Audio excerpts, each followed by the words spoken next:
Okay, good evening, everyone. Welcome to the English Cliffs Mayor and Council meeting. Today is November 12,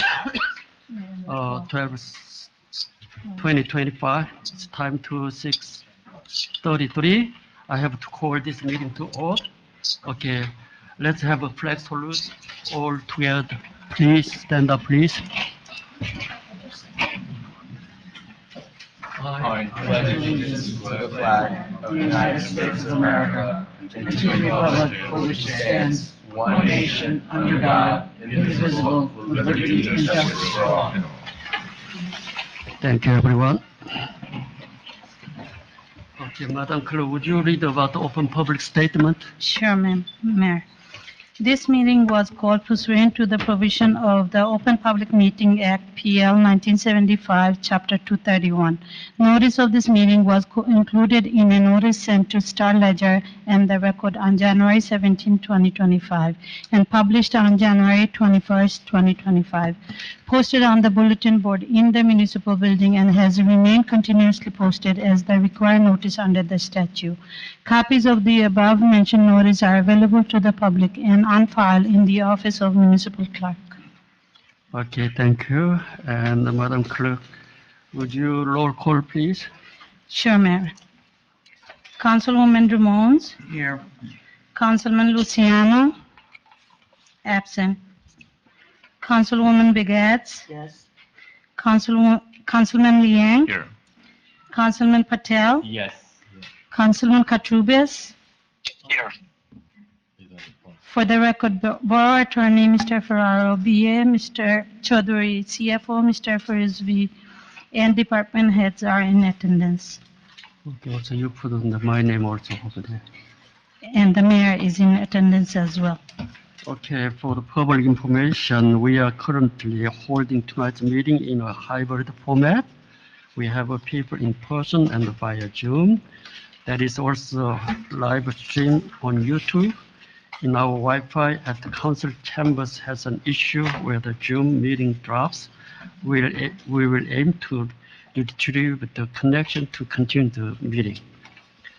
Okay, and I need a motion, resolution to pass it. I need a motion. Motion. For the resolution 25-229. Okay, second. Motion. Yeah. Seconded by I second. That's it. Okay. Councilman Rashid. Okay. Any discussion? Any discussion? Okay, roll call, please.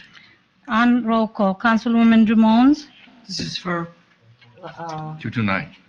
Resolution 229. yes. Councilman Luciano, absent. Councilwoman Begets? Yes. Councilman Liang? Yes. Councilman Patel? Yes. Councilman Katrubis? Motion carries. Yes. Okay, thank you. Okay. Okay, we need next time a proclamation, right? Yes. Okay, the borough will present a proclamation at this meeting honoring Miss Stella Hunt. Would you come to the front? And we really appreciate your great idea. Hopefully a lot of residents love it, this one. Okay. Okay, could you read about it? Okay. BA, would you? Okay. This proclamation is presented to Miss Stella Coconut. For those of you that don't know, we are coming off probably the most well-attended Englewood Cliffs Day in the history of the borough. It was a fantastic event, and all of our department heads and our volunteers, they did an extraordinary job. And but the highlight of the event, and I think everyone can agree, is when we come to a place like this, we see that, you know, young people are taking initiative. And, you know, we're on major momentum. Last council meeting, we honored a U.S. presidential scholar here in Englewood Cliffs. And this evening, we're pleased to honor Ms. Stella Coconut, who took the initiative. A 12-year-old resident from our community took initiative, and we have now the Little Free Library at Whitty Field. And it takes a lot of coordination to get us all on the same page. But if it wasn't for her, this would not have happened in our borough. So she made a major landmark take place here in the borough, and she deserves to be congratulated. So I'm pleased to read this on behalf of Mayor Mark Park and the Municipal Council into the record.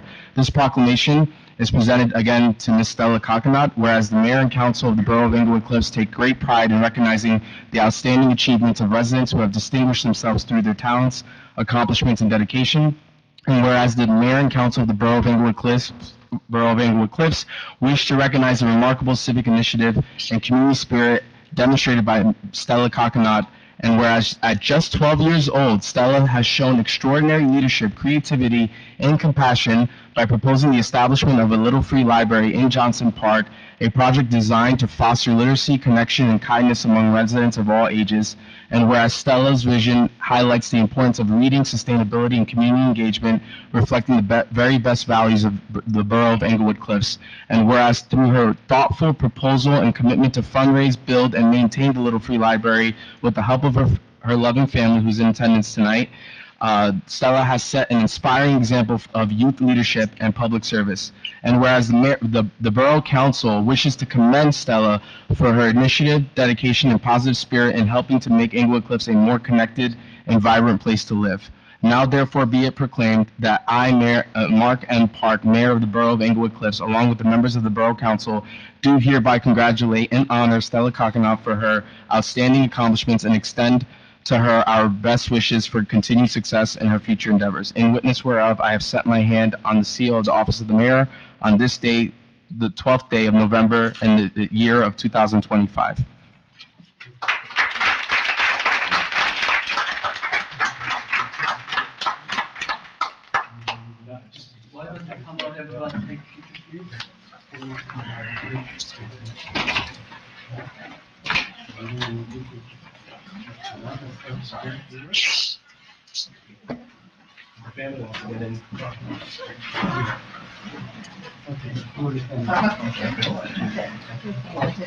Anybody want me to take a photo with their phone?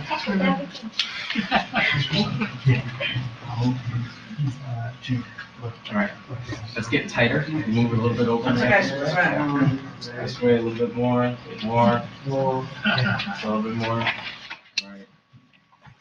Start with this. 1, 2, 3. 1, 2, 3. All right, now one more. 1, 2, 3. 1, 2, 3. Thank you.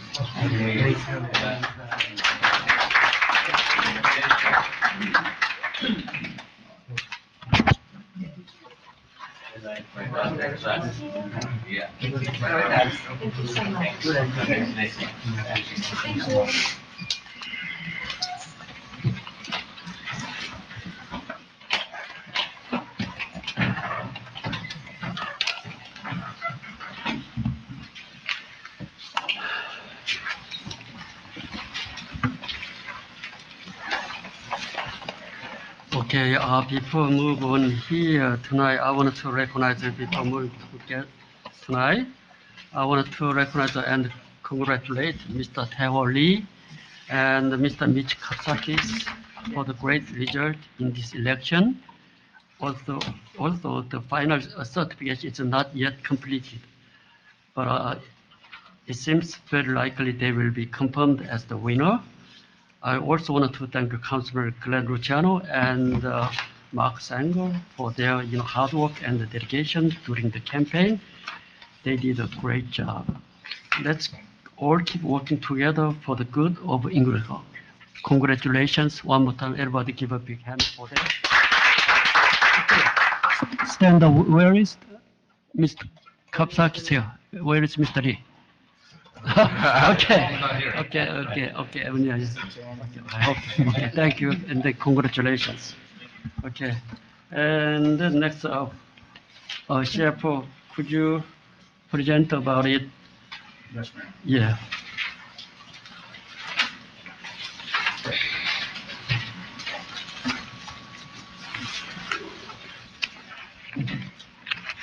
Mayor, this is the annual best practices inventory, which is in its 15th year, started in 2011. And the inventory is a listing of questions generated by the state to measure the efficiency in various areas of the municipal government. Questions vary in different areas with primary focus on core competencies, financial administration, municipal budget processes, and capital planning. Additional areas include ethics, transparency within the government, personnel, procurement, redevelopment, shared services, technological advancement, and lead remediation programs. This year, there were a total of 50 questions that needed to be answered, and an additional 20 unscored survey questions. The minimum score, so to have no state aid withheld, was 32 or higher. The borough scored 35.5. So, no state aid is being withheld, and we came out with a passing score. Just to give you an idea on what kind of questions the inventory asked for. For example, in the budget, they measure if you're introducing and adopting your budget on time, if you're doing a user-friendly budget, if you have, under capital, if you have a multi-year capital plan and schedule. In environment, the questions range from having an electric vehicle station to having a formal policy for buying alternate fuel vehicles. Under insurance, it talks about health benefits and how we procure health benefits. In personnel, it talks about minimum health benefits contribution from the employees and making sure that the annual licenses of all the professionals are being checked on an annual basis. Under transparency, it asks questions that have to do with having information available on the website and being open to the public in requesting documents like salary ordinances, agendas and minutes, and the financial documents. So those were just a snapshot of some of the questions that we had to answer. I completed it with the assistance of the borough administrator and the clerk certification. It was submitted on October 24th, and by law, it had to be discussed publicly at an open public meeting, which we are doing tonight. Thank you. Okay, thank you. So, can I ask about the public, can I give the public session right now, or? No, Oh. he has another presentation. Okay, Should I be able to you want present another about the? presentation? This completes the Okay. best practices inventory discussion. The next item that's on the agenda, you have two resolutions listed.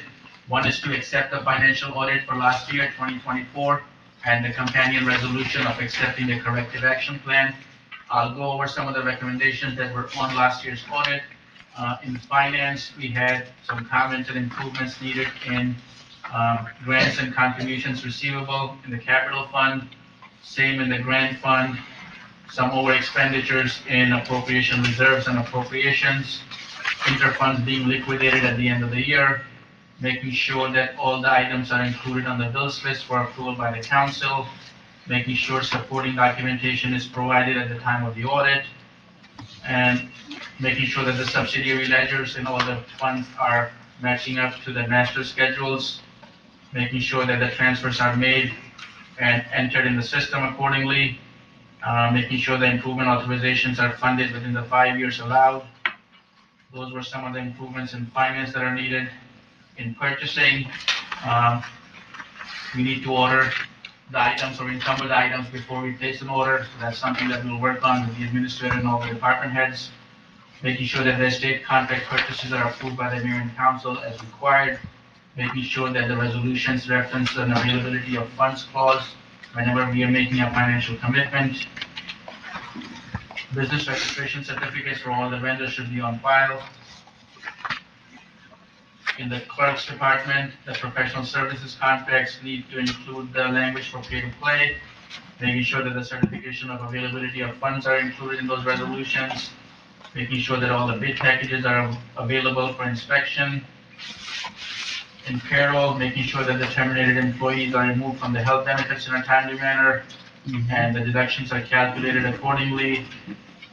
In the tax department, making sure that the delinquent taxes are charged accurate interest, and the judgments are entered in a timely manner for refund. In the municipal court, we have a number of tickets that are eligible for dismissal.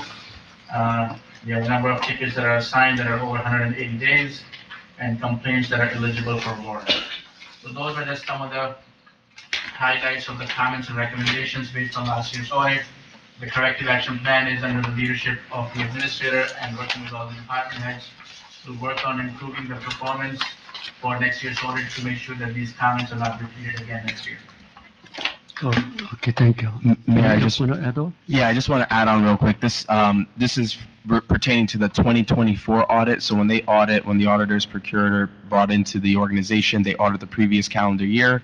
So a lot of the comments that you heard and a lot of the corrective action is already underway by the municipality. So we're hoping that we're going to significantly reduce the comments when the 2025 audit is conducted next year. So just wanted to throw that out there.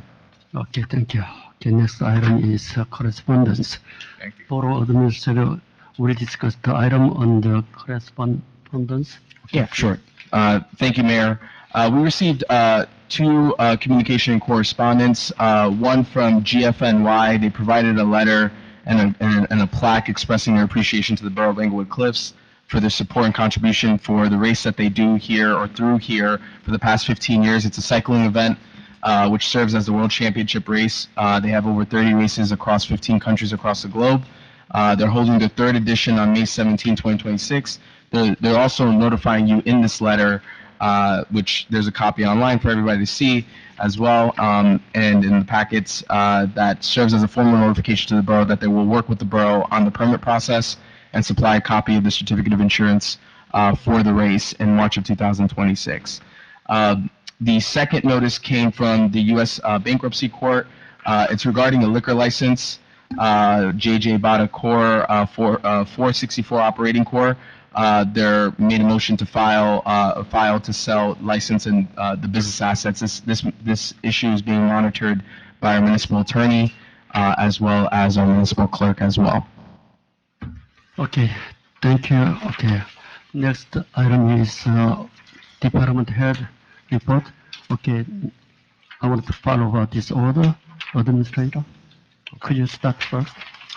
Well, thank you, Mayor and Council. First off, I'd like to express my deepest gratitude to the Mayor and Council in its entirety for their support and voting for me to continue to serve as the Borough Administrator here and supporting my efforts as I work with everybody in the department heads. It's been quite a ride here in the last 7 months, and I really wouldn't want to be any other place. So I thank members of the community. I thank everybody here for constantly being a big reason why I want to be here and continue to work. You know, there's a lot of late nights here, but it's all worth it.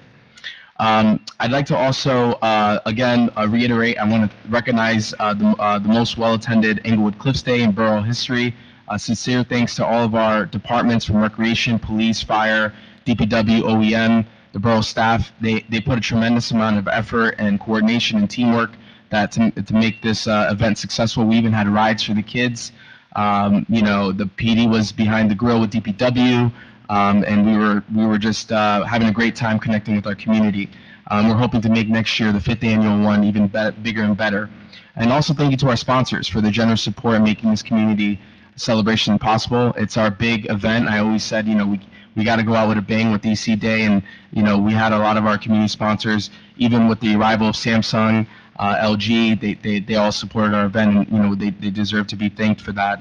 Once again, a special acknowledgement to our young resident Stella Coconut for her leadership and initiative at EC Day. As I highlighted, we had a little free library now available for residents to, if you're strolling at the park and you want to have a nice read, you could take a book, read it, put it back, or put another book in there. It's a great resource for the community. It's a great community fixture that perfectly embodies the civic pride and creativity here in Englewood Cliffs that we're going to continue to build on. A few more updates. Our road resurfacing program is through the Riverside Co-op is underway.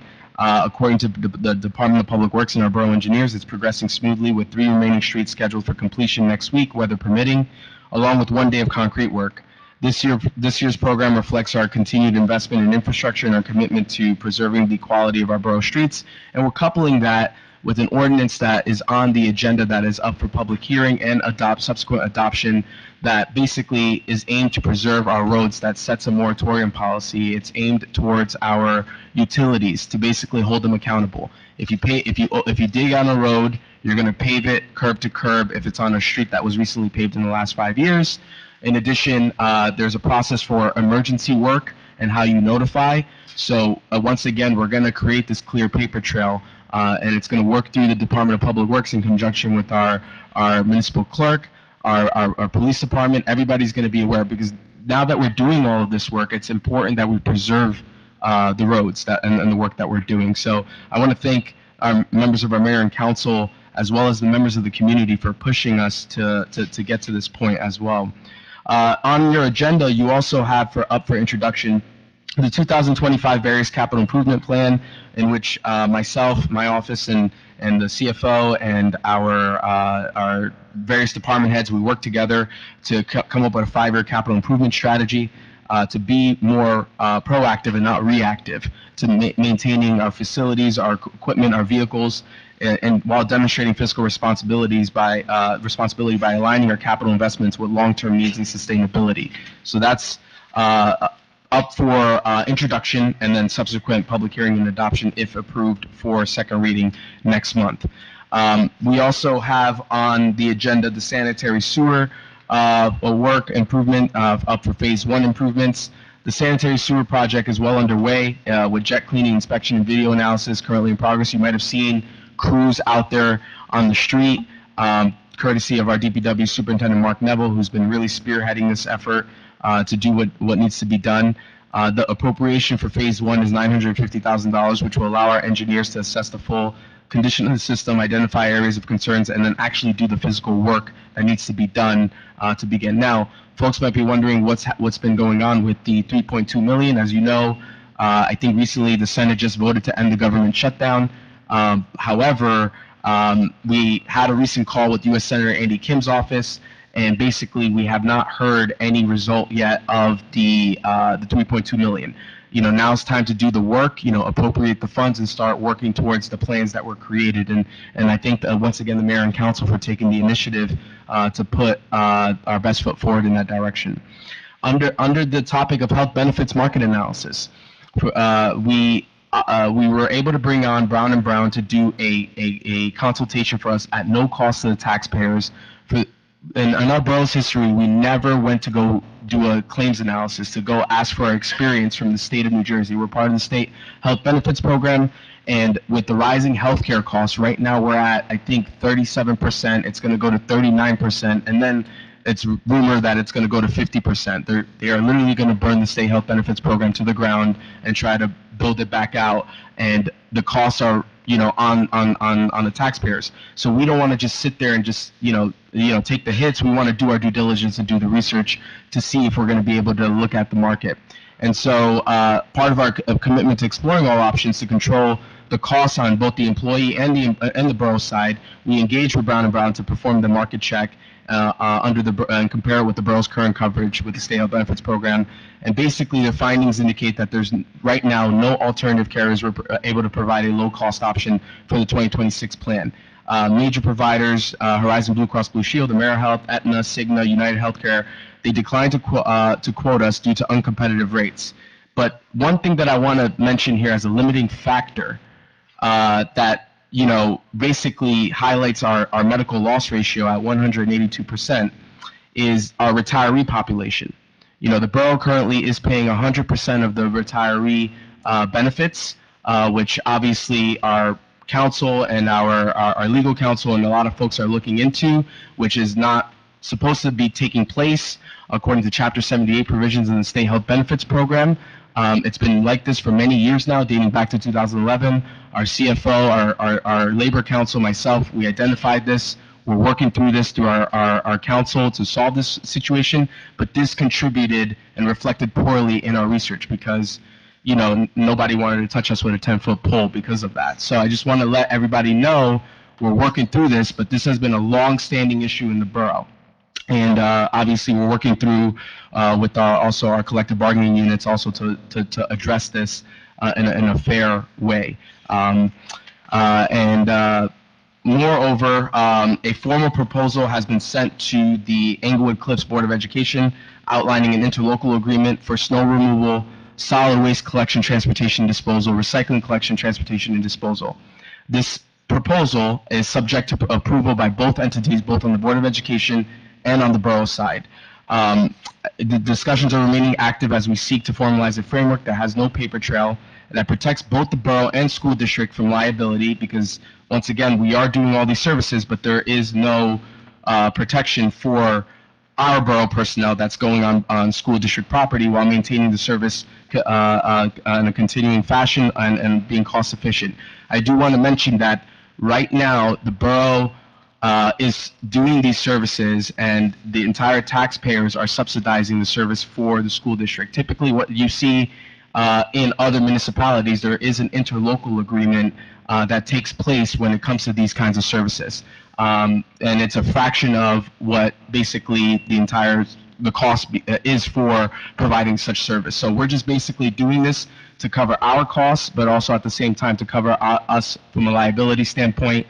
And we're continuing our conversations with the board as well as the personnel over there. And we thank Dr. Brower and the honorable members of the board for continuing the discussions with us as we look into that direction. Another area, as I alluded last month, our shared services contract with Fort Lee Public Library is approaching renewal. We're exploring options to continue providing high-quality library access to our residents while ensuring cost containment through a new agreement term. Even though the expiration is June 30th, you have to notify them by the end of December what you intend to do, whether you're staying or you're going. So we're looking at all of our options. On the side of recycling disposal, the borough has received a cost savings proposal to change our recycling disposal site. So DPW collects and transports, but they take it currently to Atlantic Coast Fibers, which is under a market rate month to month. So the cost fluctuates. However, our solid waste hauler has offered to basically transition and dispose the material for us at a fixed lower rate per ton model. This replaces the current market-based rate, which again has fluctuated upward. Sometimes it'll come down, it'll go up, but it's not a fixed cost, which makes things a little bit difficult for us. But we will now have predictable savings for the borough. So we thank our hauler for providing that proposal, and we'll be transitioning for DPW to start taking the disposal, the recycling materials to this new site, which is closer than going to the city of Passaic and where Atlantic Coast Fiber is. Lastly, I'm pleased to report that the Shade Tree Commission has resumed their regular monthly meetings. I see our co-chair here, Dr. Gus Gonzalez, our co-chair, and we're developing strategies to better preserve and maintain our borough's tree canopy, especially along the public right-of-way. In the coming weeks, you'll see commission members and our arborists around town inspecting trees, tagging them for attention, and addressing safety concerns. So say hello. They'll have their gear on. If you see these safety vests and ribbons on our trees, and thank them for their work because it's a volunteer effort. Once again, I want to thank co-chairs who were appointed by Mayor Mark Park with consent of the council, Dr. Emma Guest-Gonzalez, Mamta Shah, as well as Mr. Lee and Wendy Olivardo for stepping up and helping us reestablish an active and engaged Shade Tree Commission dedicated to environmental stewardship. We're going to continue to look to building this out and improving the commission. So we had a very productive conversations, and I also want to thank our councilman, our liaison for the Shade Tree Commission for volunteering the time and helping us out and getting us up and running. That concludes the extent of my report, Mayor. And once again, thank you to the Mayor and Council. You did a great job, and too many things you are taking care of. Thank you so much. Okay, also I appreciate about the Shade Tree, the members. I know you guys working very hard. The next for Tony, Bob. Thank you, Mayor. Our borough administrator just outlined many of the things that we are involved in at the moment. So I will not repeat them. I will address two items. One is the continued choppy application. As you know, is still in the court. We do not have a date set for that next hearing, but we are continuing to try to work to have the applicant address the concerns of the city in their plan, and we'll report back when we have something more definitive and a new date is set. Additionally, the business administrator, Mr.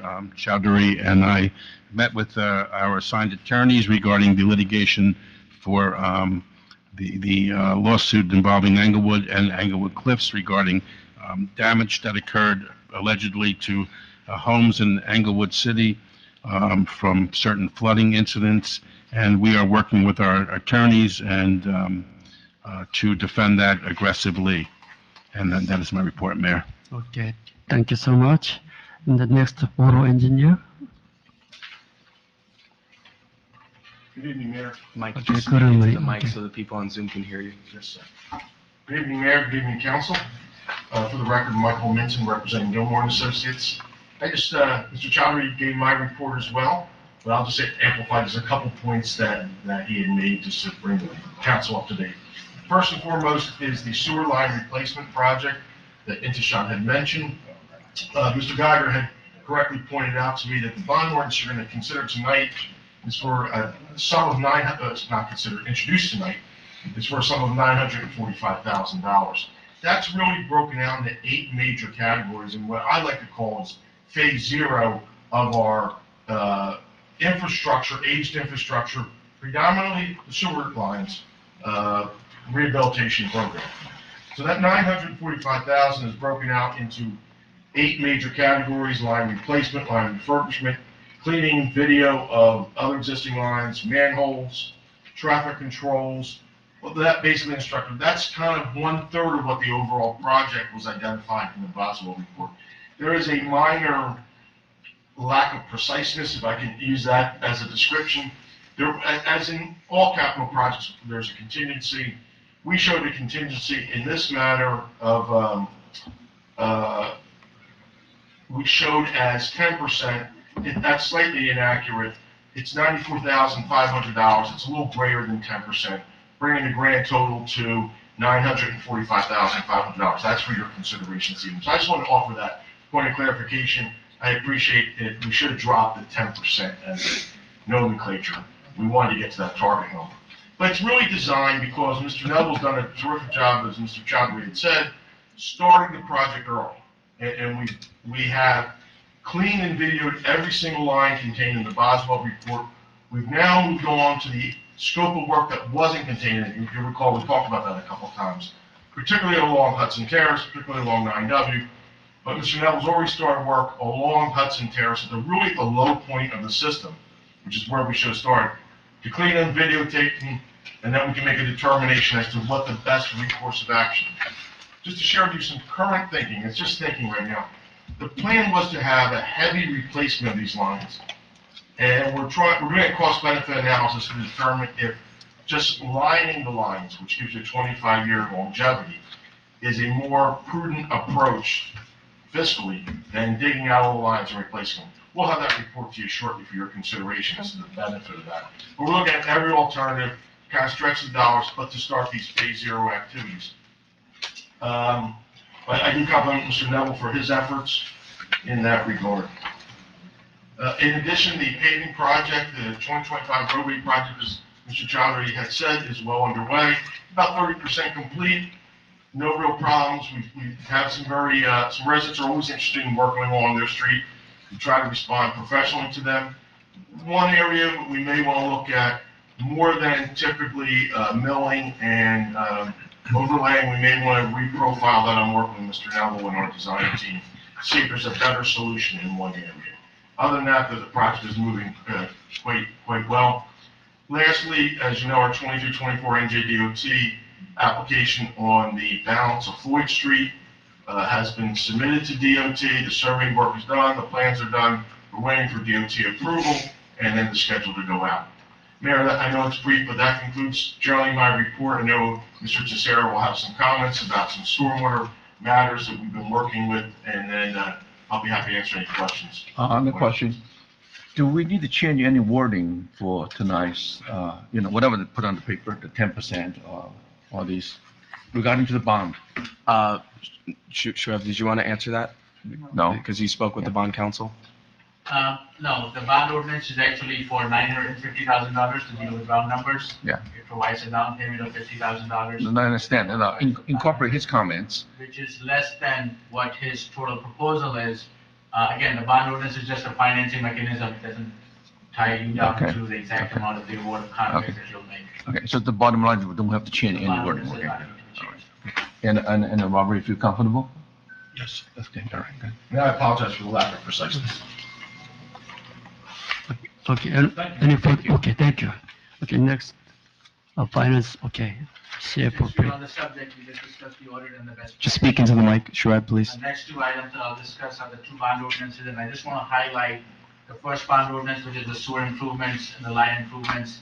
We are doing this in anticipation of, once we hear about the $3.2 million grant that, Mr. Village just mentioned, this will allow us to get started with the project.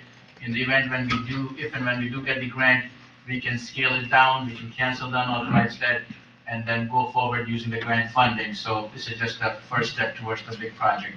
Second bond ordinance that I want to highlight is the various capital improvements. And we are doing this at the end of the year.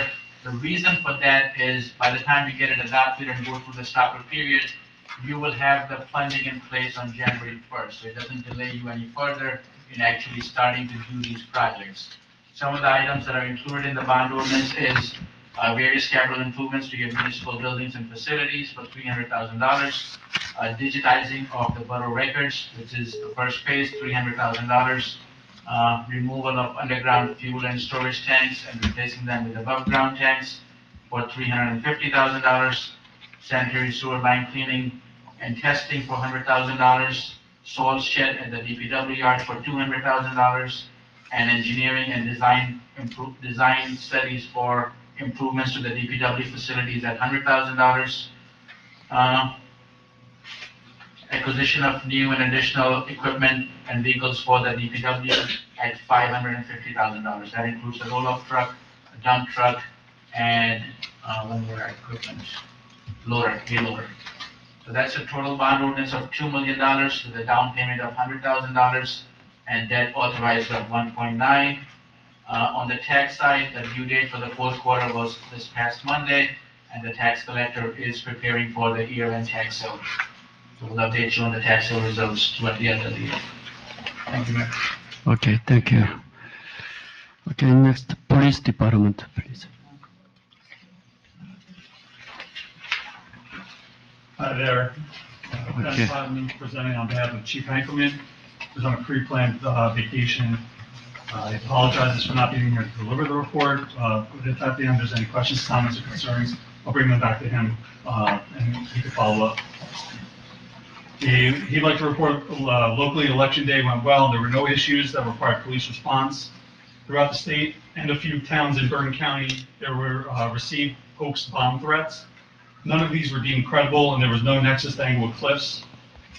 Chief Hankelman would like to extend congratulations to Councilman-elect Kapsaskis and Lee, and he looks forward to working with them in the coming years. Veterans Day, he'd like to thank all veterans of armed forces, especially our very own Lieutenant Colin Ford and Patrolman Joseph Farley, both served in the United States Marine Corps. Some noteworthy events. There was a storm predicted for October 12th and 13th, ended up becoming a non-event. Borough paving has commenced on November 5th and should be done this week by the 14th. J. Fletcher Kramer and PSE&G began work on the new manhole, Castle and Wood. Started last week while school was closed, and they hope to have it completed before Thanksgiving. The schools and school bus companies were all notified. DPW could add more details if needed. There was a complaint of speeding on Persian Road. The chief deployed a speed sign, which will collect data. After a period of collection, data will be analyzed to determine scope and severity of the issue, which will determine the next steps or actions. There were a couple of community outreach events that he wants to note. October 17th, PC Day, well attended. There were no issues that required police response, and he wants to also thank Sabret for their generous donation. On the 18th, the New Jersey DMV mobile unit was well attended. There were no issues. It was a nice service to the residents, and he looks forward to looking forward to doing it again in 2026. Lieutenant Jamones was assigned and stated that it appeared to be a successful event. On the 24th, Sergeant Peterson did his annual Halloween safety assembly at both schools. On the 27th, the Englewood Cliffs Bargaining Unit golf outing. He'd like to congratulate the membership for putting together a great event, and on behalf of the BU, I'd like to thank Mayor Park for his participation in the event and, of course, his generous sponsorship. Golfers really enjoyed a great day. Mischief Night was a non-issue and there was no damage reported. Halloween, specifically Irving Avenue, in an abundance of caution, officers on duty made the decision to close Irving Avenue to vehicular traffic due to a large number of children and other pedestrians. They began clearing the road around 6 p.m. and it was fully open by 6:15 p.m. The duration of the closure was less than 2.5 hours. Probationary police officer Lyon and Sullivan are assigned to the Bergen County Police Academy. They're doing well. The graduation is scheduled for December 19th. As another note, it's getting dark earlier. Historically, our agency will see an increase in burglaries, more vehicle thefts, things like that. Just please lock your doors, set your alarms, if you have surveillance cameras, make sure that they're working. It helps me as a detective, my partner, Ron Wall, solve some of these crimes, but just be aware of that. It is getting darker. And lastly, he wants to wish you a very happy Thanksgiving. Okay, thank you so much. Okay, now OEM department. OEM. Okay.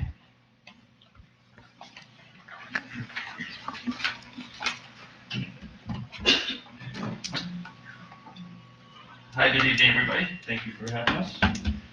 This will be very short. I don't have much. Earlier today, you received an email from me regarding the emergency operations plan, which is an ongoing project, as you all know. It has been transferred from older Word documents to an actual standardized format that the state requires. That's why there's a significant change with that. But the meat and potatoes of it is basically the same. If you take a look at it, I know it's a lot to read, but if there's questions, comments, concerns, get them to George and I within the next month, and then we'll give it to the DA for a resolution to December. adopt. Yeah. ID cards, ongoing thing is any council people or elected officials want ID cards, which are the plastic cards that just dictate that you're a council person. Please let me know, we'll get you set up with that. Generally, by the end of the year, I try to get all those done and not entertain it again till like halfway through the year, June, July, and then again towards the end of the year. I try not to do that all year long because then everybody's expiration dates are staggered and you're constantly doing it, so I like to do that twice a year. There's a training event, if anybody's interested. It's going to be at, give me 1 second, actually MetLife Stadium on December 9th. It's only 4 hours, it's 9 a.m. to 1 p.m., and it's for OEM coordinators, deputies, and elected officials that want to get some basic information on what OEM is, what it does, and terminology and stuff like that. If anybody's interested, just let me know. And the largest project is the ambulance, CMS. We're at the tail end of it, we're still working on it. Give me another month, it's been this long now, another month, hopefully we'll get that finalized. We're trying to accommodate all of the wishes and wants of everybody, and I think we'll get there. Okay, thank you, Lieutenant James Tracy. Thank you so much. Okay, next, fire department. Andrew Nico, please. Good evening, Mayor and Council, and just a short report. Just echoing what Lieutenant Totten said, the fire department through October was Fire Safety Month. We had some very nice community engagement with the Northcliffe school children as well as some of the local preschools. Also, we participated in the annual Cliffs Day, as the borough administrator mentioned. From an operational perspective, we did have a deployment to the borough of Edgewater for our high-angle team. This was an attempted rescue for a person on the cliffs. Luckily, that was just concluded without any incident. And just as another note, myself and the borough administrator worked with the state of New Jersey in Operation Save a Life to procure smoke alarm units for residents in need. The borough administrator has further information on that.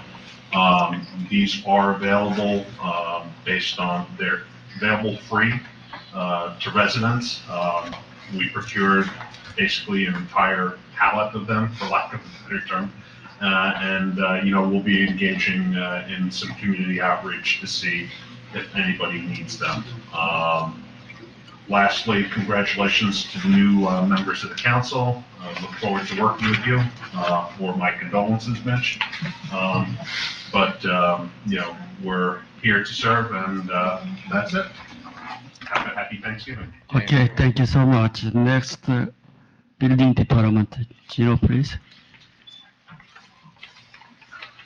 Good evening, everybody. I know the subject came up the last meeting about 800. The subject came up about 800 Sylvan to stormwater management. So I just want to give you a little idea of what we're doing up there. Thank you. Everybody's ready. Okay, thank you.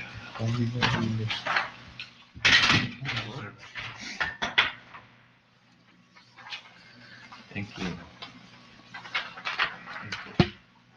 Thanks. Appreciate it. What is this one? Right.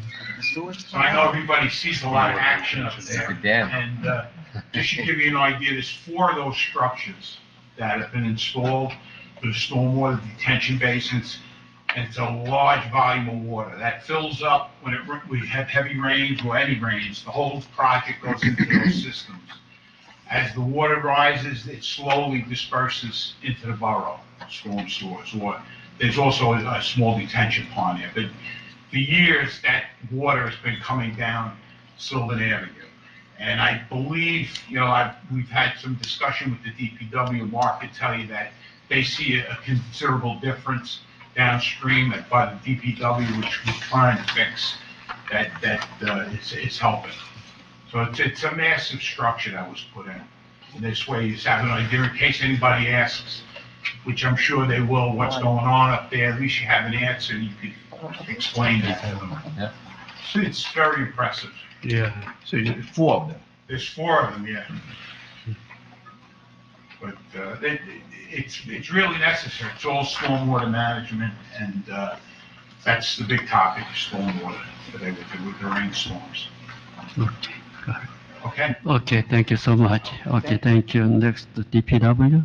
Mark Nemel, please.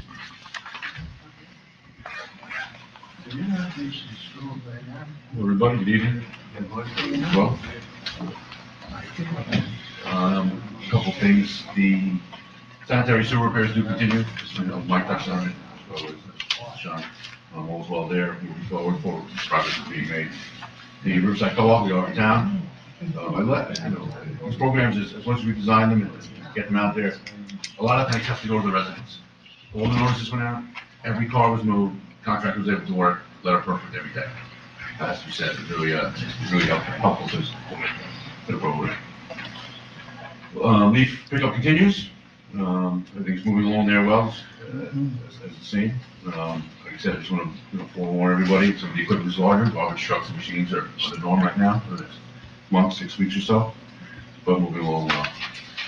Regarding the Woody Field, I know Councilman Luciano had a question last month. The PSEG was here on the 5th.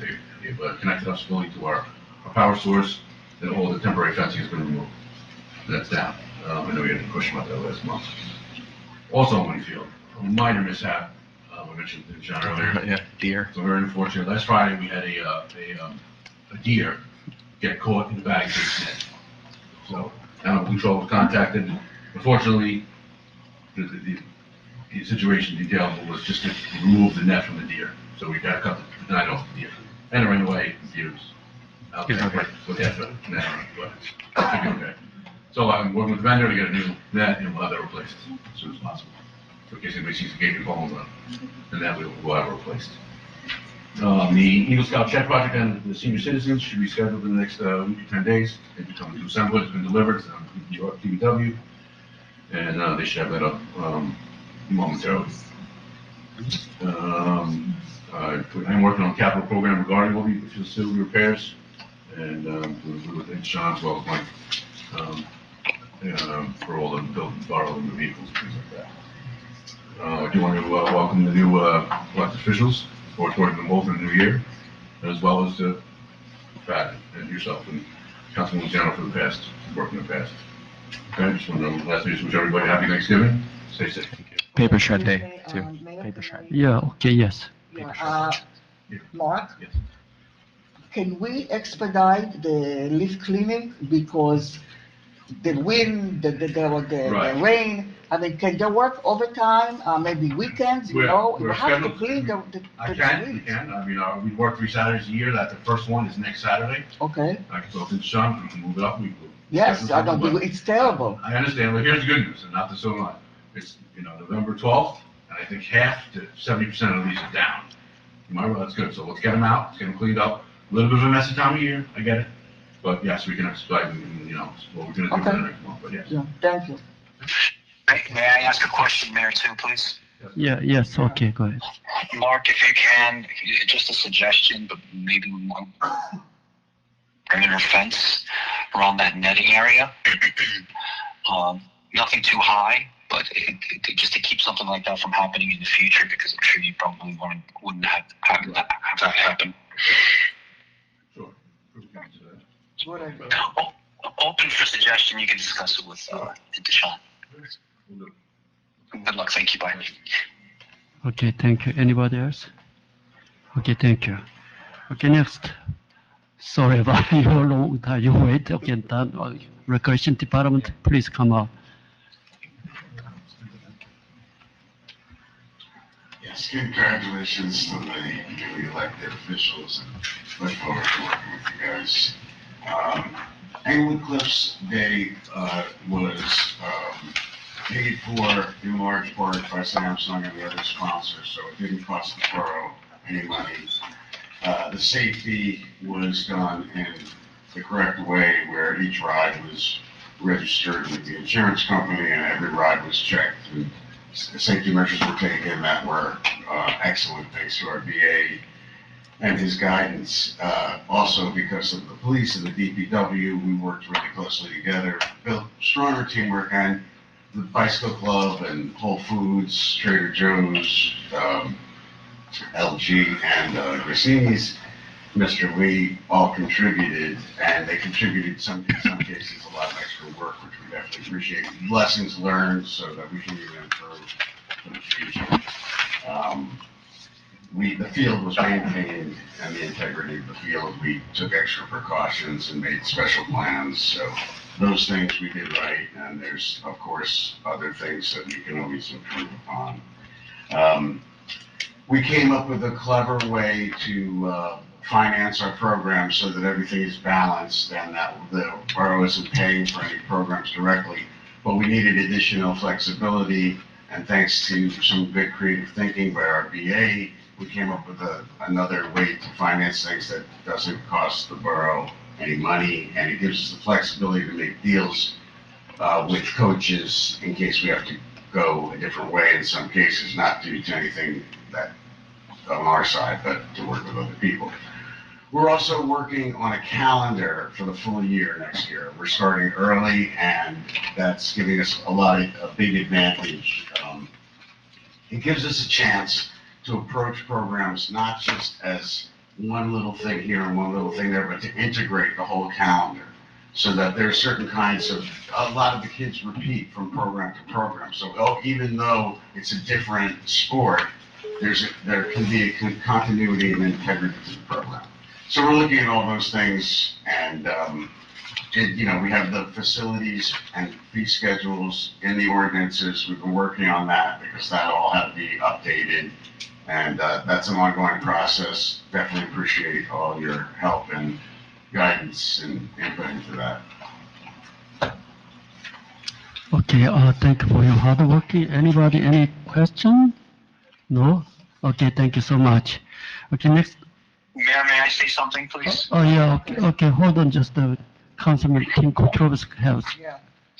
question. I just wanted to thank Danny. I think he's done a really great job. This has been a very difficult assignment, and he has gone above and beyond, I think, all of our expectations, and he worked very, very hard, and thank you very much for everything that you've done. And I also want to thank the borough administrator who works very closely with him to make sure that all our programs are as successful as they can possibly be, and we're always striving to make them better. So thank you very much, guys, to both of you. Okay, thank you. Okay, next agenda is public hearing. Can I have a motion to open the public comment? A second. All in favor? Aye. Okay, please note there will be a 5 minutes public comment time limit. Okay, please come out, state your name and address, please come out. Yes. Mayor, just for the record, for folks that are listening on Zoom, we're going to start with the people in in person first, and then that way we could I could focus and pivot to you all on the Zoom and in order to unmute and raise the volume so you can state your public comment if you so wish to be heard. I want to congratulate everybody who's newly elected officials. I wish you great luck in your positions. You may know, many of you, that I've been coming here for the last 2+ years because of an improper paving job that was further exacerbated when the contractor came under no supervision and made the situation worse. It took 2.5, 3 years to get here. I thank Mayor Park and Dijon, I hope I got your name right, and others for at least pushing this along. Anyway, in the last month or so, we had been in touch, and Mark Neville, and I thank Mark too, okay, to try and get this over the line correctly. I was told Mark would be there. We have email transmissions and others of this, as well as the borough engineer. Last week, and I was told I would get notice. Last week they came on Wednesday, started milling, no notice. Then I'm told later, okay, we're going to start paving, and Mark and I spoke on Monday. We agreed that Wednesday would be a good day for paving, and that he would be there as well as the engineer. I took time out because I was anticipating what might happen because of past experiences. I go out around 12:30, 1 o'clock, whatever it was. Mark's not there. There's an engineer there. I asked him, do you know the specifications? He had none of the specifications that we have been talking about for 2.5 years. 1/2-inch bevel on the driveway and adjustment for the 8-inch curb. He knew nothing about it. He was going to put a 1.5-inch bevel on the driveway and nothing for the curb. I said, where's Mark? He didn't know. He tried to get Mark, couldn't. I was able to get in touch with Mark, and then Mark came, but the job had already been started at that time. Of course, it was being done incorrectly, as I had anticipated. I asked the engineer as to his qualifications. He said he'd been out of school for 1 year. I think we need a little bit more experience than that on this type of job, after 2.5 years of waiting. Anyway, Mark came. They threw more bitumen tarmac down, which is essentially a patch in the area that was supposed to be, and it looks like a patch. Mark astutely mentioned that it hadn't been tamped down in the proper manner. He then left and left it up to the engineer. The engineer did nothing. I had to be out there basically supervising. And they don't take orders from me because I'm just a resident. I'm not part of the town. Anyway, it looks like a patch, but they didn't get all of it down. I tried to get the workers' attention on this, and I was told by one of the police force, well, he'll get to you at time. When he got to me, he said, I'm not doing any more. I then spoke to Indishan later that afternoon. You were on the call. Mark was on the call. You had told Mark, get them back here and have them fix it. It's 20 to 4. I know they quit at 4. Nobody showed up. You had told me you were going to get back to me. You didn't. I called Mark. Mark said, well, I was there the whole time. That's not true. He was only there after I called him, after the job had been done. His solution now was to heat the area up. It's already cold weather. This stuff sets, I was told, in about 45 minutes, but to heat it up and try and do this again. I have no confidence that this is going to be done anyway correctly, and they may screw it up further like they did 2.5 years ago, and I might have to live with it. The reason I'm here today is because I want everybody to know, why are we paying, pavers that are incompetent? I get counseled by a police officer who's supposed to be, from what you said, directing traffic, and I'm not supposed to talk to somebody? I mean, we have a lot of good officers in this town, but a lot of them think that they're on some elevated level. I think they need some education that we're paying their salary. And if you go back in there now and heat it up to try and redo it, I think you might be creating a bigger problem. I'm not an expert in this, but I've been told, I've been speaking with Mark now for the last couple of years, this stuff sets. You can't just heat it up all the time. And we're going to do it next week. I took time out of this. I took time off today, and I was just supposed to go away. I'm not even doing that now because I don't trust that somebody's not going to come there. I might go out for dinner or something and they come, or lunch. This is ridiculous. I mean, what are we doing? We're paying for incompetence? 2.5 years, it was asking too much that a competent engineer and our town administrator is there from the beginning to the end of the project to see it through? Am I supposed to be out on my front lawn supervising. This is not my job, but I should be submitting a bill to the town to pay for my time. Now, if anybody has anything to say about this, I would love to hear what anybody's thoughts is on this. And if anybody thinks I'm wrong, let's have it now. Let's talk about it now. I know it's your engineering firm. Do you think sending somebody with 1 year of experience, not having been counseled properly as the specifications, having me out there, that's not my job. Okay, time is up. Okay, we're gonna discuss furthermore. Okay, thank you. Okay. The responses will come at the end of the public portion. Thanks, Perry. Okay, thank you. Next. Mr. O'Shea? Okay, come on here. Yes. Okay. The longer I wait, the more Get in questions there, I Mike. get. You want, you Give us the just help? microphone. You got it No, together. I'll get up, thank you. Okay, Please mention your thank you name. very much. Well, I gotta push my timer. Wait a minute. Just mention your name for the record, please, yeah.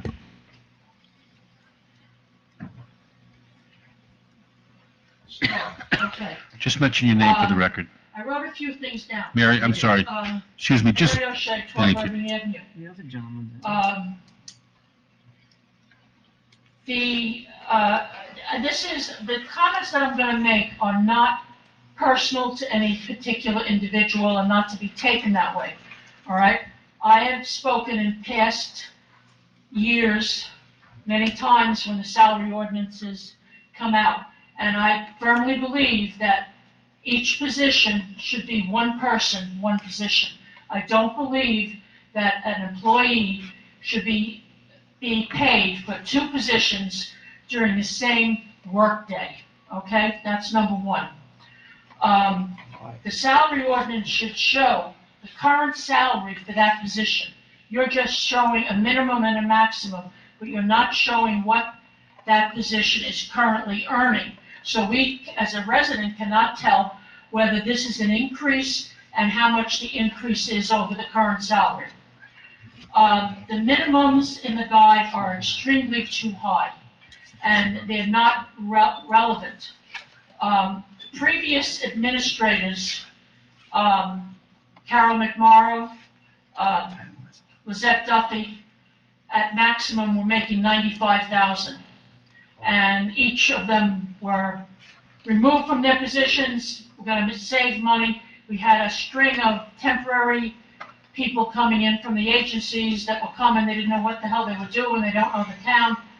And now you're showing them a minimum of 125 for administrator to, I don't know, whatever, the higher amount. And then Mr. Chaudhry is getting a salary of 135, which is not even the minimum, which I don't understand. No offense, he does a fantastic job, but that's not what I'm talking about. I'm just talking about the way the salaries lay out. I'd also like to know if the contract with Jerry's consulting firm for his 8 hours a week is now terminated if Mr. Chaudhry is working full-time. When you're talking about medical benefits, I've always felt it was improper for the town to pay the Medicare premiums, Medicare Part B, Medicare Part D, for retirees and their spouses. Okay, Medicare, I just read in the paper this week, is going up, Part D is going up, Part B is going up, and that's a few hundred dollars a month per person. And for a couple, it's double. And I really don't think that's something that the town should be paying. People that work anywhere in the country at minimum Medicare have to pay those premiums themselves. They don't get them paid for them. And I think that the retirees from this town have a substantial pension, and they can afford to pay their own Medicare premiums. I'd also like to know what's happening with Fifth Street. We brought it up 2 months ago or something when I was here, and I had found an old, going through my papers for the recycling to get rid of them, with the shredding event. But there was a study done by Boswell for Fifth Street a number of years ago, and I mean, that should be accessed by whoever's doing anything, or if they're not doing it, they should be doing it. Also, Fort Lee is always a mess traffic-wise, and Irving Avenue, Summit Street, Mercer are cut-throughs now to get to Route 4, and the cars are speeding. And I would like to see a police car, unmarked car, not a, you know, one with the name on it. Check the speeders on Summit Street between Van Nostrand and Mercer, and also on Irving Avenue. They come down in the afternoon, one after another, bing, bing, bing, bing, one car after another. They come down fast, and now with cars parked on the street and leaf piles on the street, it's an accident waiting to happen. And you can't even get out of your driveway. And I think that we need to, at one time I know there were some residents that come in and asked for a stop sign on Summit Street for the cars coming south at Irving Avenue, so that the cars have to stop and then go. Okay, they just go right through. And that street is undersized, we all know it, so that needs to be something that needs to be done. And I would hope that you would look into it. And the last thing I had brought up previously, other years, many years, is the snack bar. When you talk about trying to raise revenue for recreation department, when my kids were in Little League and in softball, I ran the refreshment stand. And all the money that we made on the refreshments went in to support the activities. Now, I know, I don't know if it's still in effect, and, you know, I'll stand to be corrected, but that has been given to an individual to run the refreshment stand, but I believe the individual keeps the profits from the refreshment stand. Now, that shouldn't be. Palisade Interstate Park Commission has a refreshment stand down at the boat station, and they put it out to bid. I've read the bid spec in the Bergen Record. They put it out to bid for somebody to bid and how much they will pay to operate the stand, because they keep the profits. I mean, they're getting a business location with electricity, gas and electric, and a guaranteed audience for customers. So I think that's something that needs to be done for the rec department. Okay, Additional revenue. thank you so much. Thank you. Okay, thank you so much. Thank you. Are you next? Next person. Next person. Anybody? Okay, yes, come up, please.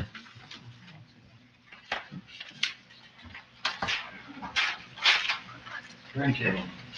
Martin Geiger, 270 Albert Street. July 29th, you signed that MOU with LG over 3 months ago. I'd like to know the status of all the things that were referred to in there, smart poles and so forth, but particularly in connection with this bond ordinance, which includes $300,000 for digitalizing records. I want to know what records we're digitalizing and why LG isn't doing that as part of its services under the MOU. I'm asking my questions now, perhaps you'll be able to answer them when I'm done. I know there's an attempt with these new fees, recreation fees, to offset the cost of the programs and put the burden, and in effect, we're putting the cost of the programs on the parents and the children, because you're objective. But I would like to just note in passing that the borough has long subsidized the activities of the senior citizens in the town through, I remember that. You can get back to her. Want to speak into the mic, please? We pay a modest annual fee for that, but the borough subsidizes the senior citizens. And I have no objection to that. I just don't want to know why there seems to be a dichotomy between subsidizing recreational programs for the youth of the town versus subsidizing programs for the senior citizens of the town. I'd also like to know, I'd also like to reiterate what Mrs. O'Shea said about Mr. Barberio. I would hope that as a follow-up to the contract with the new borough administrator, that you can terminate the expense that we've had with the former borough administrator. And then finally, there's $300,000 of sewer work in the $2 million bond ordinance. And I'm a little bit vague as to what that is and why isn't that sewer work part of the $945,000 bond ordinance. I think that's all I have for now. I'm sure Mrs. Geiger has a few more comments. Thank you. Okay, thank you. Okay, yes, come on. Of course, Mrs. Geiger has a few more comments. First, I second everything Mrs. O'Shea said about the salary ordinance. I'm not going to repeat them, but I think that especially, I noticed you're establishing a new stipend for the clerk to conduct the elections.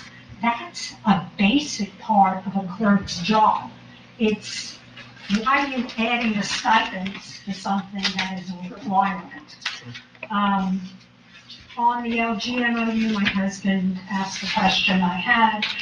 On the bond issue, you have an oil tank coming out on the DPW. Is it leaking?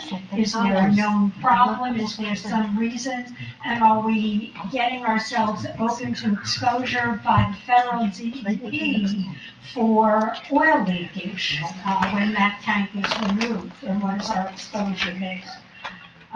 As far as sanitary sewers, I'm not going to recount the long history there, but I'm getting very confused about what is being done, where it is being done, when it is being done, and Sylvan Avenue is still not done, and as I understood, wouldn't even be set up to be done until March. So could you please present to the public at some point exactly what you intend to do with the 200,000 that's part of the 2 million and the 300 and the 950, where it's going, how the priorities are being set, which of the Boswell things are being taken care of, and what else has been identified that nobody knows about. All I hear are people coming taking pictures all the time. Another thing, let me see here, notes. As I'm listening, congratulations to you and to Sean. I'm sure you'll do a wonderful job. But I was somewhat surprised that you opened your comments and thanked the mayor and council for supporting you in giving you a contract. When did this council meet to discuss it? You didn't go into exec to discuss it. You're not allowed to discuss it on the phones. So when did this mayor and council meet and decide to offer you a full-time job?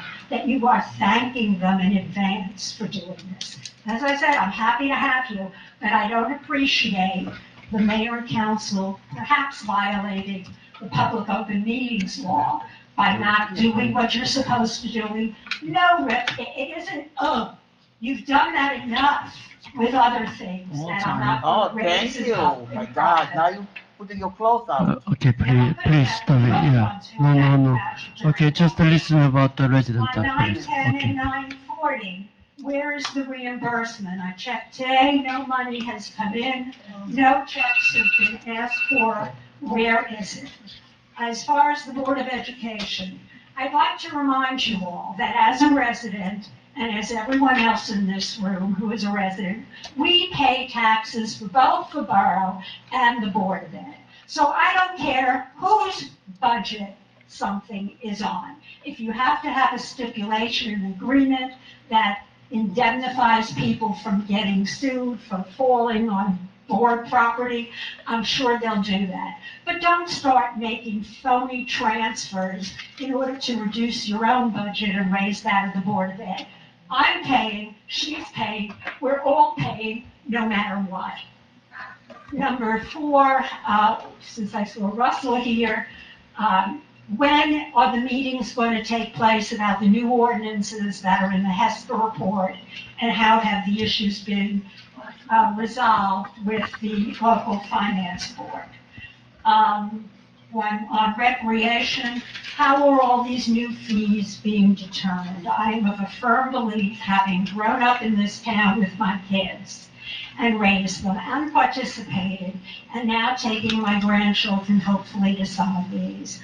I want to know why there is so little difference in the cost you're calculating for out-of-towners versus residents. We already pay for your programs when we pay our taxes. This shouldn't be an obligation of parents. This is an obligation of the borough to have a wonderful, welcoming environment for our children. We've grown up here. I'm older now. I don't have children myself using them, but we remember when they did. Okay, thank you so much. Thank you. Your time is good. Okay, thank you. Okay, next, please. Yeah, okay, yes, Mr. Porino, yeah. One more meeting. He's able to see. No, for Mr. Porino coming on.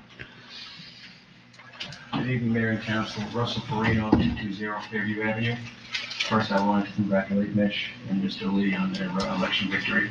I look forward to working with them and the rest of the council and the mayor in the years to come.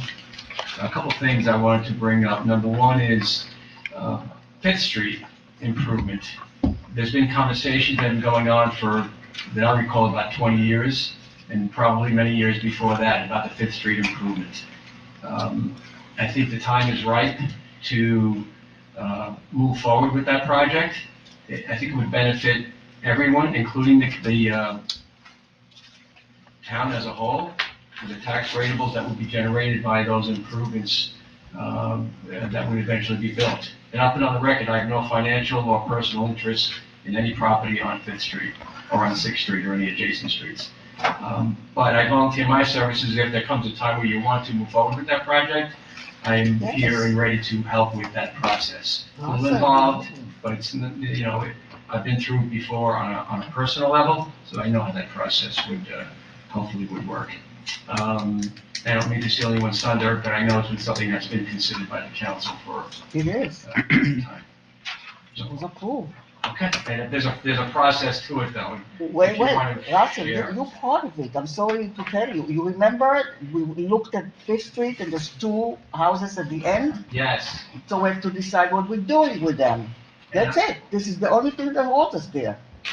there are steps to the process. Okay, so- And I'm more than happy to help Thank any you. way that I can with that, to move forward. That's my point. Money's there, everything is there. Okay, great. That's it for tonight. And any questions for me, I'm more than happy Russ, to. the municipal report that's due December 31st has to come to the council and to the planning. You're talking about the housing, the fair share housing report? Yeah, the 4th round. Mr. Mistrader is the point person on that. Our attorney can probably comment better. We were asked by Fair Share to provide certain documents, and we did. I actually followed up with the people who had made the requests, and they said they're reviewing our response. They're going to let us know if they require anything additional, but I think they're going to approve our plan that we submitted. If there's any changes, we will come back, but everything will be done in time according to the regulations. Yes. So these were Made a lot of suggestions. recommendations And asked that they be considered and brought back to us not 7 days before it has to be filed. Not that it has to come to the mayor and council, be approved, and us the following night. I think Mr. Mistrader I mean, is he- capable of responding, and I. Give us the report now. Yeah, I'm not sure if the planning board will have to deal with that again as a board. It may just be Mistrader's comments, and if those comments are acceptable to the Fair Share Housing folks, I think that might be it, in terms of the planning board involvement.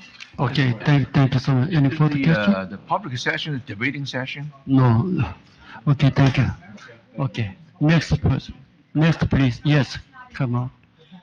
Yes, come on, please.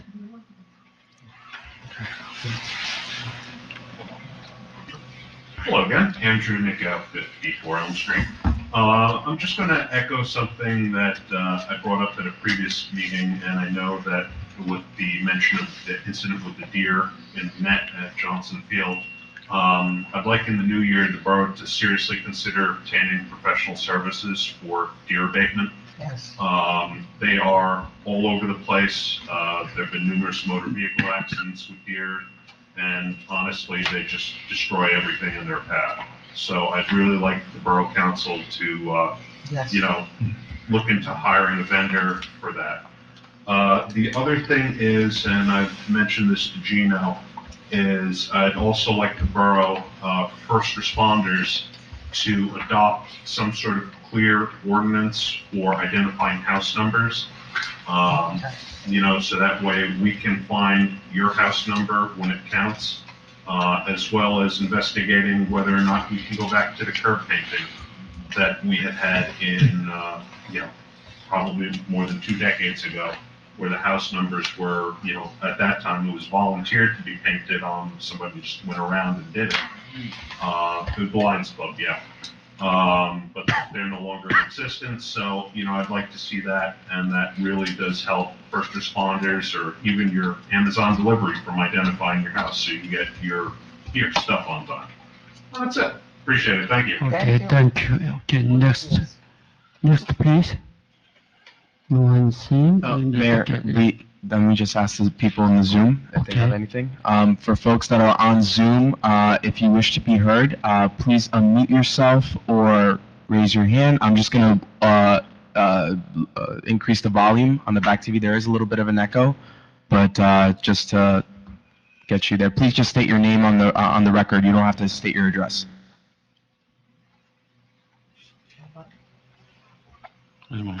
Okay, we have Susie Choi. If you wanna, okay, go ahead. Yep. Oh, perfect, thank you. Just echoing what, someone previously said, I am on Summit Street, and I'm on Summit between Irving and Mercer, and it really is a throughway street for so many people going to Route 4, so many people going to Fort Lee, and people are zooming on that street. And I know that there's been, obviously, I'm not like a road engineer or anything like that, but I think that there at least needs to be a stop sign, coming from, next to the nature preserve on the intersection of Summit and Irving. Living here, we have kids in the neighborhood, our kids are playing out in the spring, and I think it really needs to be done, or something has to be done, or one of those signs that shows the speed limit. I think that would be really, really great. We have been trying to get this passed for, I don't know, I've been here 4 or 5 years, and so it would really, really be nice to see something done. And I'm happy to put some money into it. I'm sure our neighbors are too if that's an issue. We just want something to be put up there so people are safer. And I will say a lot of those people are going down to Route 4, so they just don't care. So that's my main concern. Thank you so much. Okay, Thank you, Ms. Choi. If anybody else would like to be heard, please unmute yourself, raise your hand, or try to get our attention somehow. Okay. All right, Mayor. Seeing nobody else. No one? Okay, no one is seeing and hearing. Can I have a motion to close the public comment? Second. Okay, all in favor? Aye. Okay, next item is, okay, now I need approval of minutes. I need a motion and second to approve October 8th, 25 regular meeting minutes. Roll call, please. Do we have a motion I yet? need a No, motion. No motion, okay. Motion and second, who is second? Councilman Patel is seconded. Okay, roll call, please. On roll call, Councilwoman Drummond, Yes. Councilman Luciano, absent. Councilwoman Begets, Yes. Councilman Liang, Councilman Patel, Yes. Councilman Katugas, Yes. motion carries. Okay, thank you. Next item is payment of voucher. I need a motion and second approval resolution 25-230. Make a motion. Any second? Okay, any discussion? No one? Okay, Madam Clerk, please. On roll call, Councilwoman Drummond, Yes. Councilman Luciano, absent. Councilwoman Begat, Yes. Councilman Liang, Councilman Patel, Yes. Councilman Katrubis, Yes. motion carries. Okay, from this next item, okay, Bob, would you take it hold this adoption of ordinance? Okay. So we're discussing now the ordinance on second reading. The first ordinance is the lead paint safety inspection ordinance. Could we have a motion for the clerk to read the ordinance by title only? Is there a We motion? need a motion.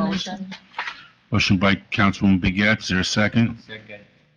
Second by Councilman Rashid. Can we have a Roll call. roll call, please? On roll call, Councilwoman Drummond, Yes.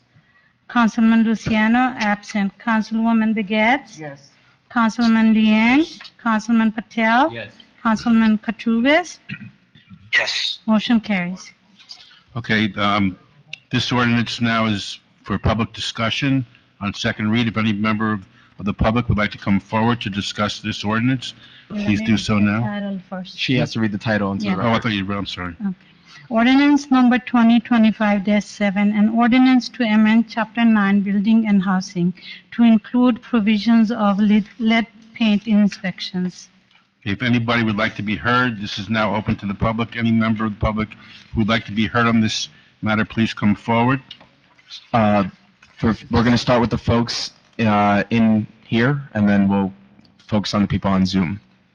This is on ordinance number 7, the lead paint safety inspections as per the New Jersey Department of Community Affairs. Okay. Okay. Wait, for anybody on Zoom, if you're wishing to be heard, please unmute yourself or raise your hand on this ordinance, and this ordinance only. Okay, nothing there. We didn't vote, so we're open. It's fine. Bless you. Patel. There's none. Okay. Then we can have a motion to close the public hearing on ordinance 2025-07. Motion. Second. Motion by Councilman Liang, second by Councilwoman Begats. Can we have a roll call then? On roll call, Councilwoman Drummond, Yes. Councilman Luciano, absent. Councilwoman Begat, Yes. Councilman Liang, Councilman Patel, Yes. Councilman Katrubis, Yes. motion carries. Okay, and then may we have a motion to adopt and advertise ordinance number 2025-07 in accordance with law? May we have a motion for that? Make a motion. Second. Motion by Councilman Liang, second by Councilwoman Begats. A roll call, please. On roll call, Councilwoman Drummond, Abstain. Councilman Luciano, absent. Councilwoman Begat, Yes. Councilman Liang, Yes. Councilman Patel, Yes. Councilman Katrubis, Yes. motion carries. Okay, we have a motion, we have a second reading for ordinance 2025-08, a street opening amendment ordinance, and we have a motion for the clerk to read the ordinance by title only. We need a motion and Motion. Make a motion. Second. Councilman Motion Liang, by- second by Councilman Patel. Mhm. Okay, On roll call. roll call, Councilwoman Drummond, Yes. Councilman Luciano, absent. Councilwoman Begat, Yes. Councilman Liang, Yes. Councilman Patel, Yes. Councilman Katrubis, Yes. motion carries.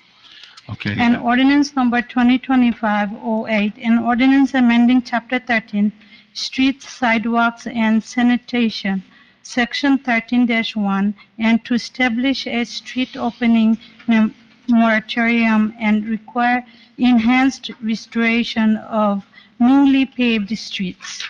Thank you. May we have a motion to open the matter for public hearing on ordinance number 2025-08? Motion. Second. Councilman Liang, second by Councilman Begats.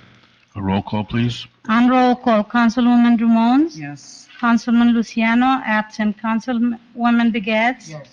Councilman Liang. Yes. Councilman Patel. Yes. Councilman Katrubis. Yes. Motion carries. Okay, then the matter is now open for public hearing on ordinance 2025-08. If any members of the public would like to be heard, they may please come forward on this ordinance. We're going to start with the folks in the court chambers, and then we're going to move to the folks on Zoom. Mrs. Geiger?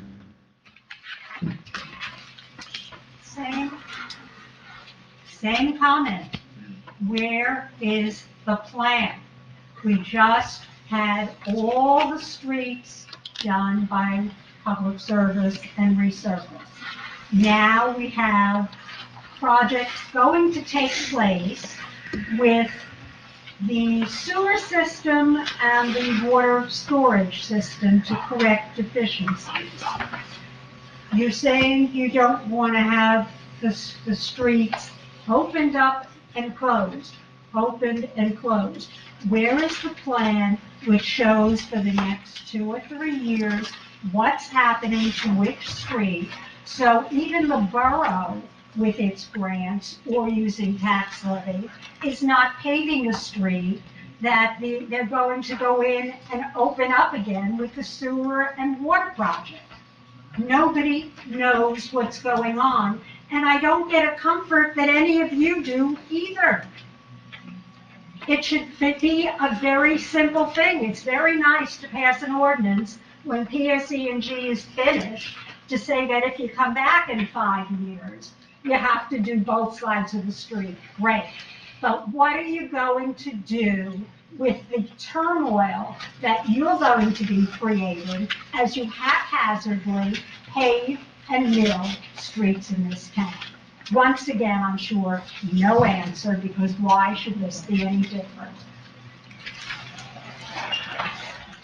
If any other members wish to be heard from the audience or on Zoom, please raise your hand.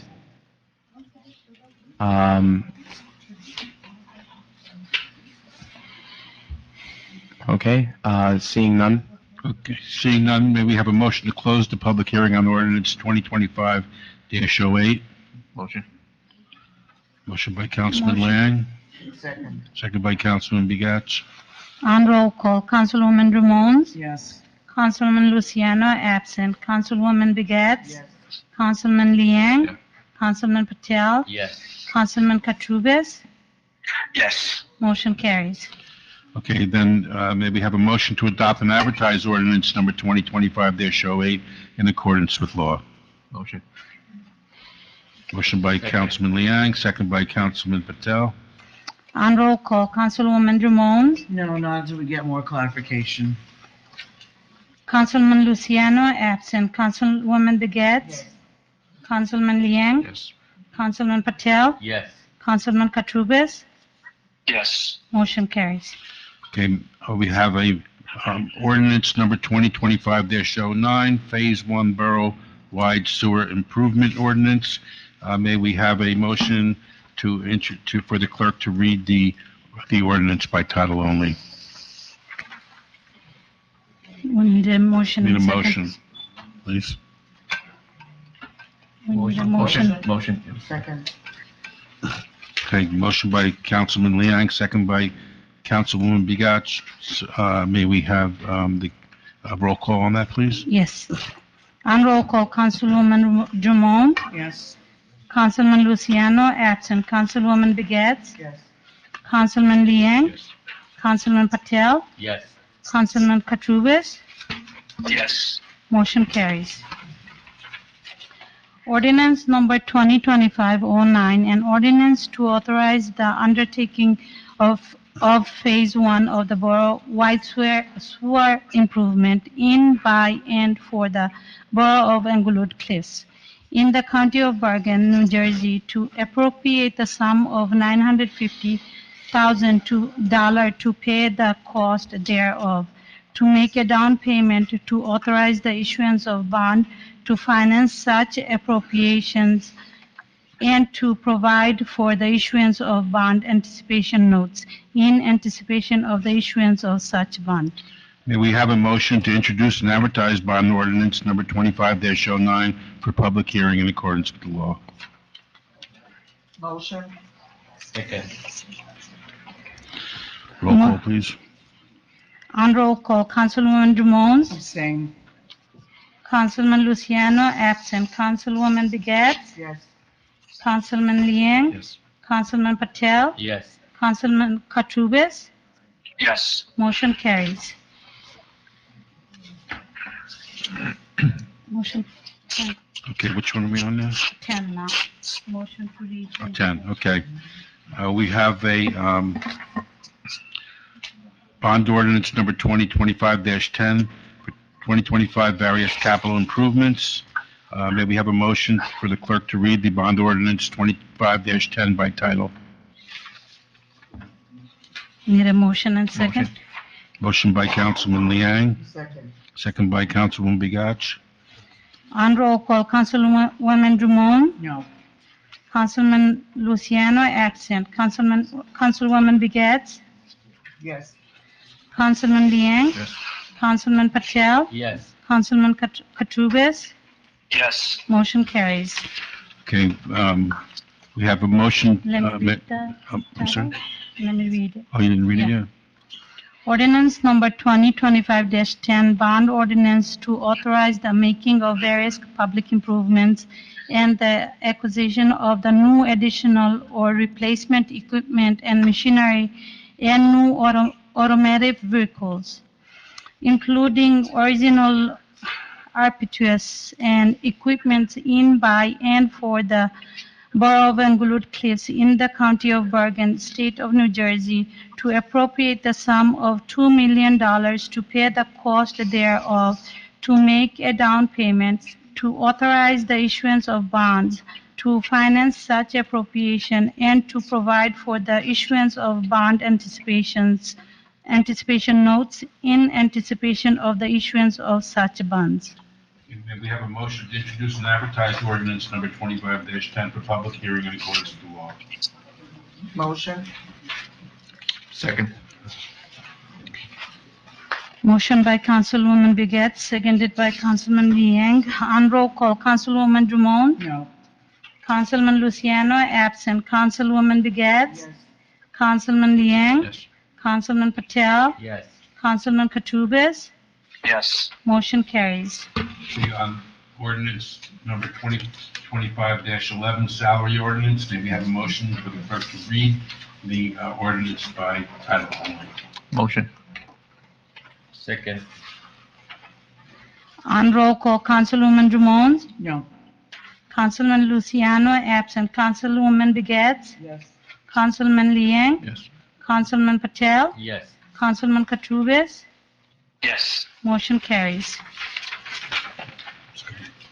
Ordinance number 2025-11, an ordinance to establish a schedule of salaries, wages, and compensation of public officials, officers, and employees of the Borough of Englewood Cliffs in the County of Bergen, and to establish a method of payment of such compensation during calendar year of 2025.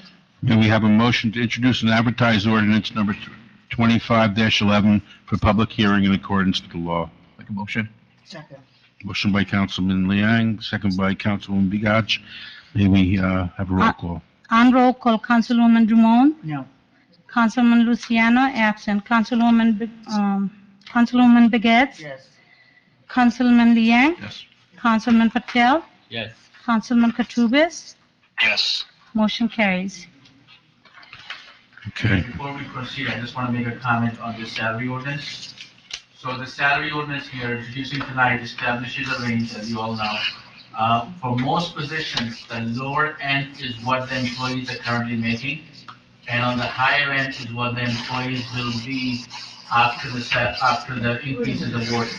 However, once we adopt the salary ordinance at the next meeting, we will also have a salary resolution that will list the individuals and the positions and the exact amount of what their salaries are for calendar year 2025. And if it helps, what we can also do is we can make a reference to their 2024 salaries for comparison purposes. And all that information will be included in the salary resolution to be adopted at the same night after the adoption of this ordinance next meeting. Yeah, that kind of reference is helpful.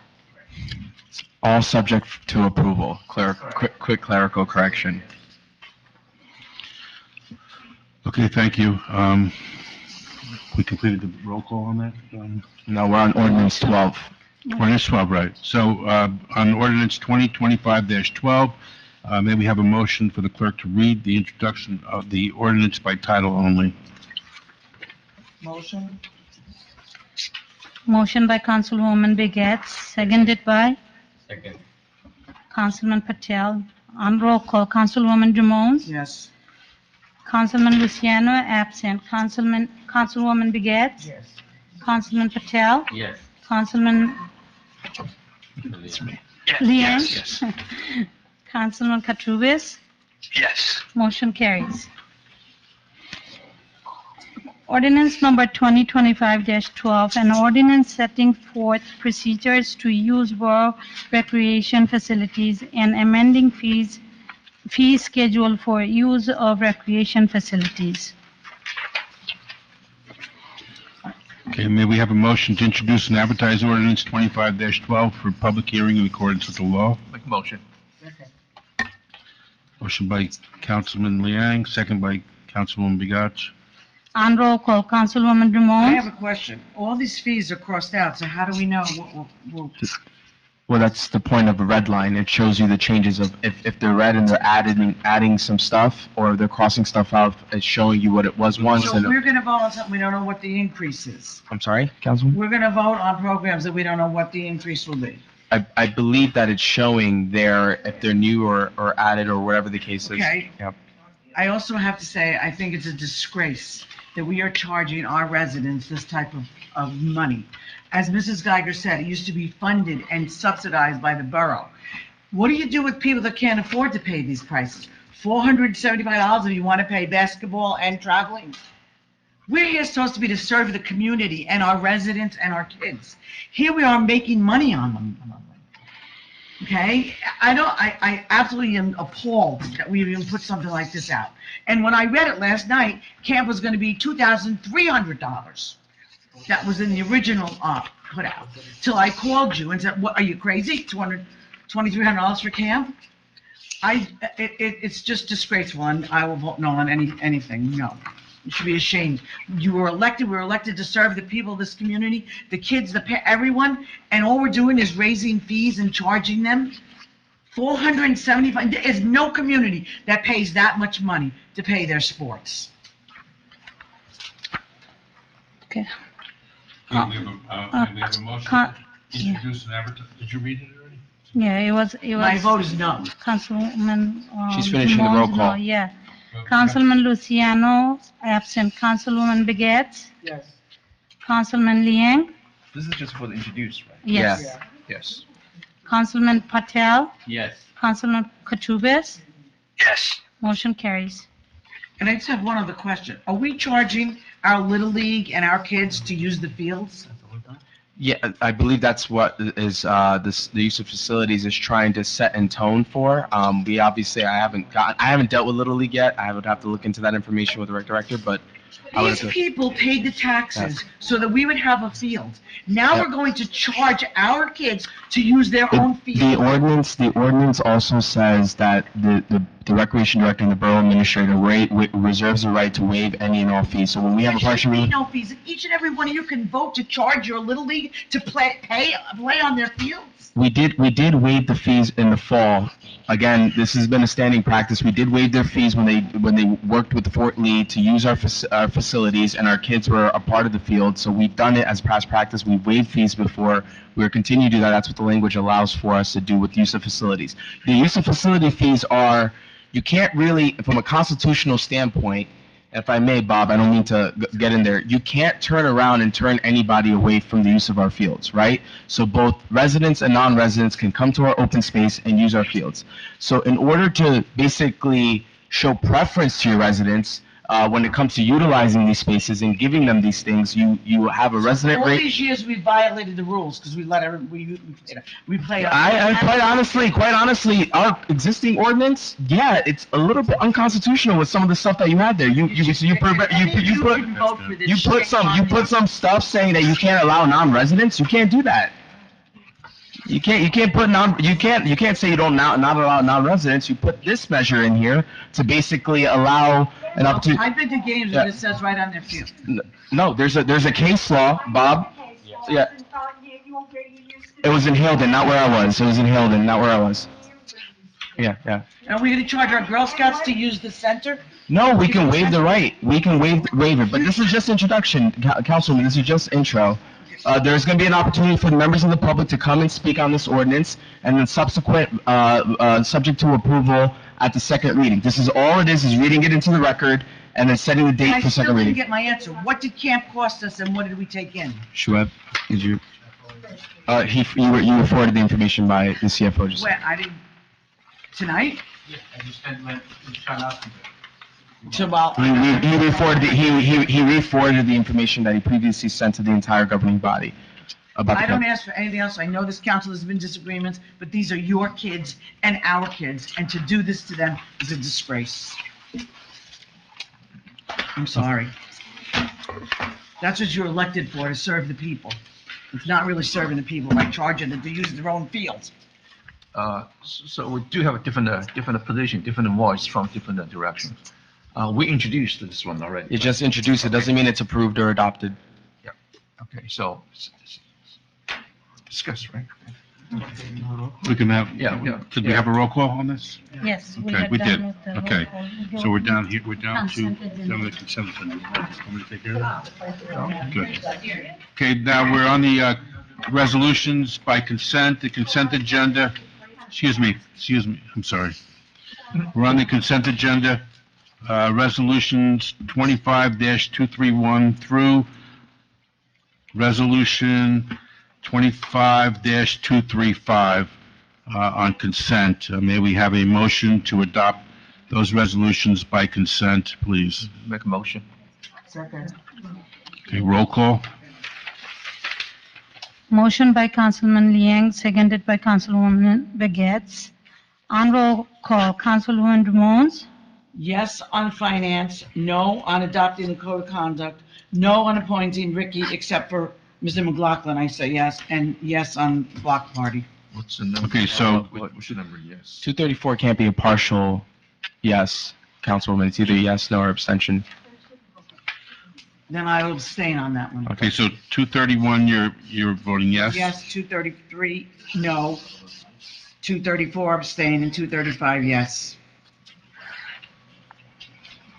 What about 232? I'm sorry. She said yes to finance, to Okay. both of them. Yes. Okay. No on 233, no on 234. These are our kids. And what about 235? You were yes on 235? Abstain. Yes. She said yes to that. Okay, She said abstain to 234. Make sure you get that. Yes, I said abstain, 234. okay, then, Okay. the rest of the roll call? Councilwoman Ramones, yeah.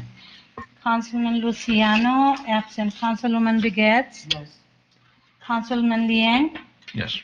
Councilman Patel? Yes. Councilman Katurbis? Yes. Motion carries. I understand, Mayor, that there's to be no executive closed session, Okay. and that if you're going to move right we're gonna now move to on. old business? Oh, okay, I'm gonna to discuss. Old Any new new business? business, and old business? Anyone gonna to discuss about any old or any new No, business? no, that was at the beginning of the meeting to talk about any item on the agenda. Okay. Okay, motion to adjourn. I need a motion, right? Yeah. I need a motion and a second to adjourn the meeting. I make session. Okay. Somebody wants to. Motion by Councilman Liang, Who is the seconded second? by? No, they're not Adjourn. going to close session. Adjourn. They're not going to close. Okay. Are there any committee reports from the council members? Any committee members, any report? Okay, committee member discuss second is in here. Anybody want to That's not my call, report? that's the mayor's call. Okay, here. To, I think we have a before motion- adjourn. Oh, no, we have a motion on the table already. Yeah, okay. So you can go back. Okay, adjourn, okay. Okay, roll call, please. Motion by Councilman Liang. I need second I to second. adjourn. Adjourn. Seconded by Councilwoman Drummond. What is the motion? All, please? You cannot go back here. motion to adjourn. Yeah, to adjourn, Did yes. did we appoint you? We didn't have that, Me? yeah. That was the first resolution. But First one. Okay. Okay. All in favor? All in favor? Motion carries. Motion carries. Meeting adjourned. Meeting adjourned, thank you so much. Meeting adjourned at 8:22 PM. Okay, thank you so